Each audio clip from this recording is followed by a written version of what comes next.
one of the most infamous prisons in the world, a symbol of a dark war waged by the United States. Tout est fait pour les rendre des bêtes féroces. Built to hold the worst of U.S. enemies after terror struck America. Vice President Cheney said clearly he would do anything to prevent another attack. Anything. It was a quest for justice based on human rights violations and torture conducted in someone else's country. Lo hace totalmente ilegal. For many, Guantanamo represents everything that is wrong with U.S. foreign policy, and it looks like it is here to stay. And we're gonna load it up with some bad dudes, believe me, we're gonna load it up.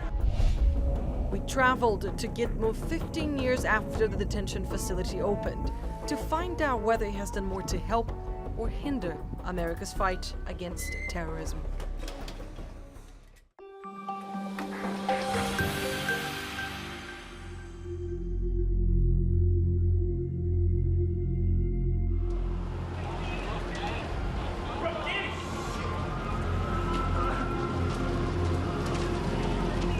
Tonight we are a country awakened to danger and called to defend freedom. Our grief has turned to anger, and anger to resolution. Whether we bring our enemies to justice or bring justice to our enemies, justice will be done. President George W. Bush's orders were simple: find them. And this is where they were brought to. At its peak, Guantanamo held nearly 700 people. Nizar Sassi was number 325. Before that, he had been living in a suburb of the French city of Lyon, where he says a friend suggested a bit of adventure.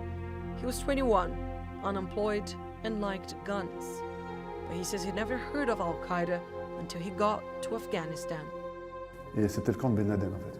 C'était un camp qui préparait des jeunes à la guerre. C'était pas forcément au terrorisme, mais à la guerre. Au pire des mots, nous on espérait que voilà, on puisse sortir tranquillement et retourner chez nous et oublier un peu tout ça, mais garder ça en tant qu'expérience.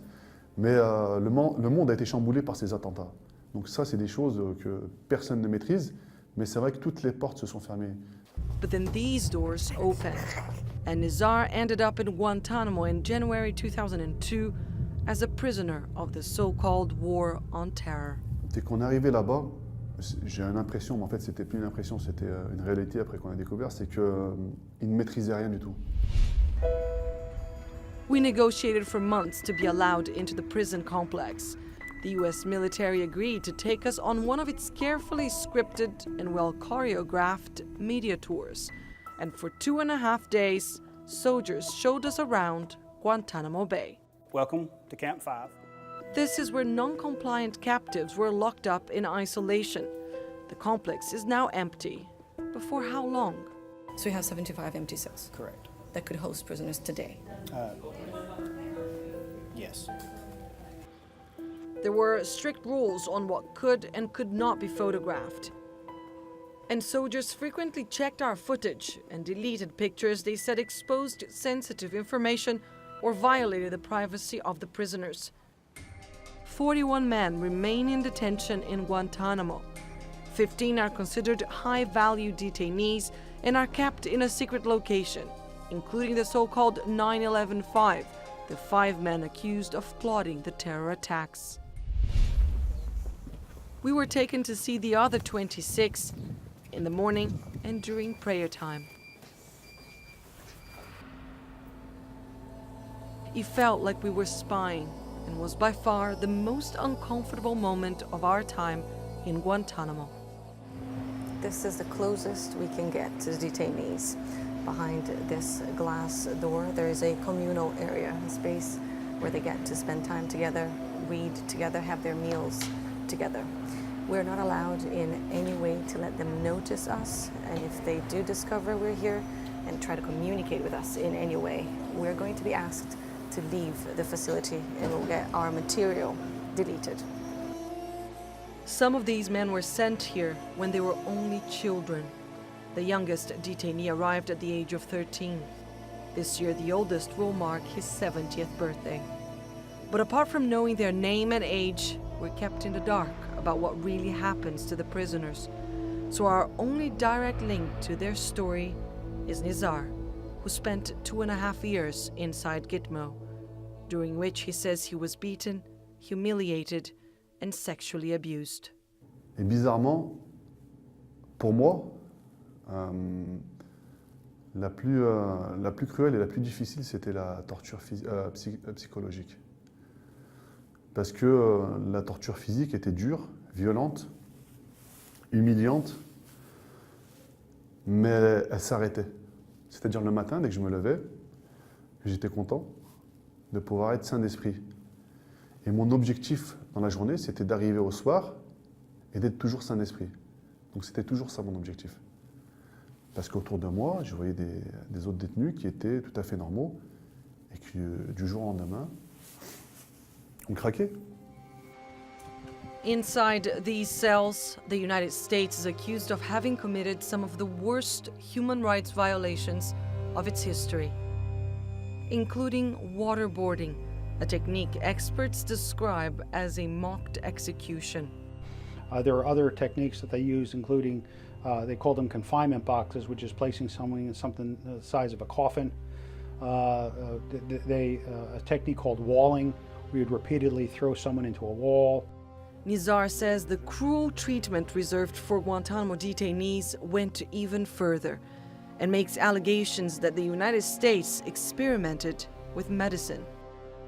C'est-à-dire qu'ils venaient, ils nous amenaient toute une panel de médicaments qui nous disaient voilà, c'est pour telle maladie. Bon, c'est bidon, quoi. Ils ont essayé tout ce qu'il fallait. Et si vous refusiez, ils faisaient intervenir la force et vous les inoculaient de force. Overseeing everything was Army Major General Jeffrey D. Miller. Intelligence that we develop from this JTF is of enormous value.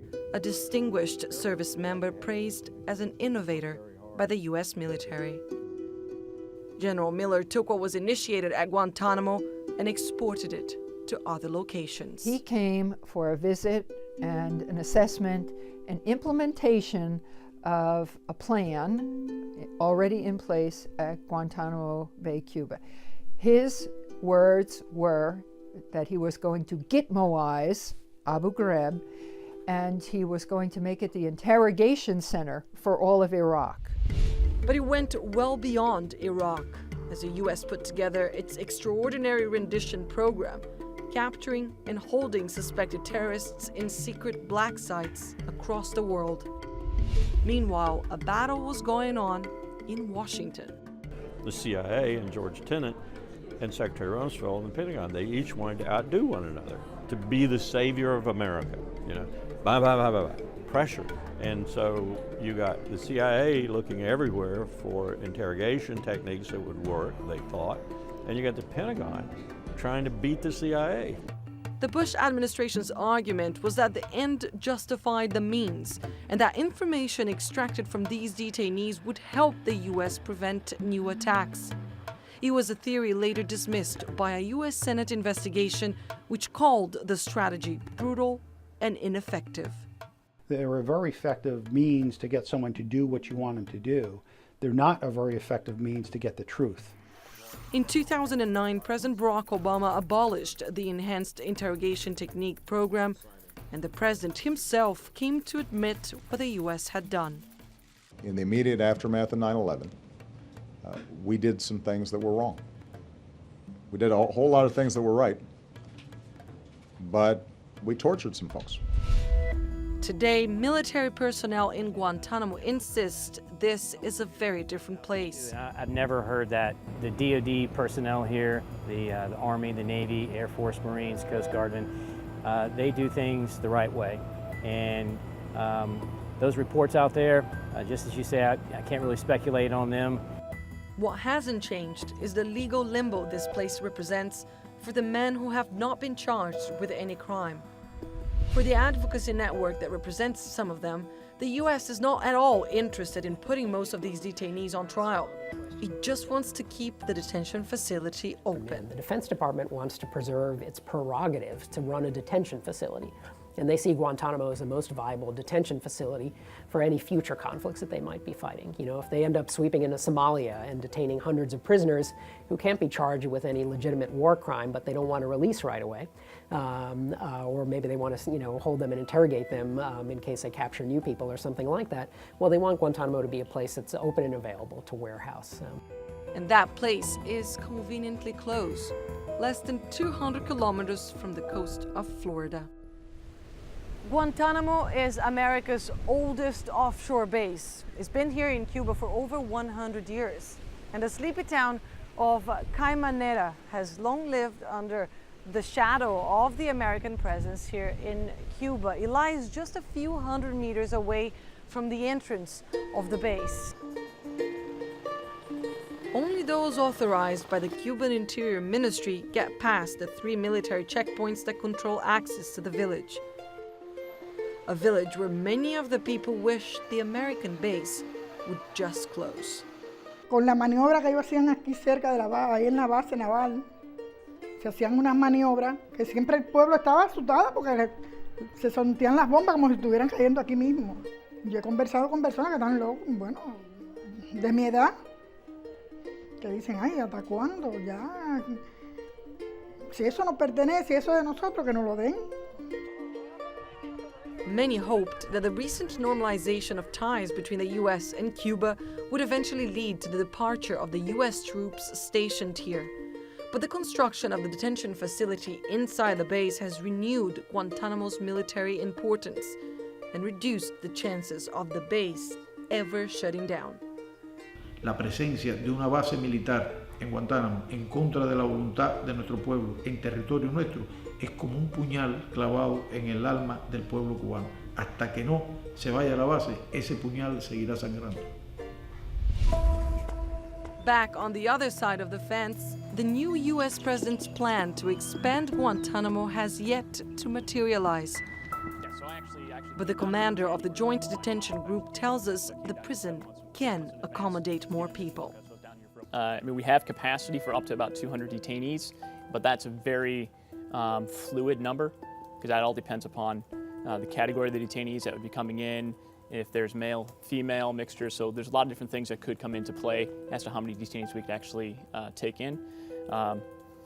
We would need, obviously, some time if we were given the notification for detainees to come in. We'd have to have some preparation, obviously, to do on the ground. So I'm not set to take detainees in, tonight or anything like that. The future of the detention facility and its inmates is now up to President Donald Trump. We're going to load it up. And his language on U.S. detainment rules has marked a significant shift from the previous administration. Would I approve waterboarding? You bet your ass I'd approve it. You bet your ass. In a heartbeat. In a heartbeat. And I would approve more than that. And don't kid yourself, folks. It works, okay? It works. For those who have experienced Guantanamo, the detention facility is only making things worse. C'est une machine à créer de la haine mortelle vis-à-vis des Américains en particulier et des Occidentaux en général. C'est-à-dire les personnes qui sont dedans. Tout est fait pour les rendre des bêtes féroces qui sortiront et la première chose qu'ils penseront c'était à pouvoir se venger. Nizar says he didn't fall into that trap, but other former inmates did. Low-level foot soldiers turned into highly motivated enemies of the United States. A cycle that President Obama wanted to break, but that his successor dismisses and might end up perpetuating. Anelise, Borges, TRT World.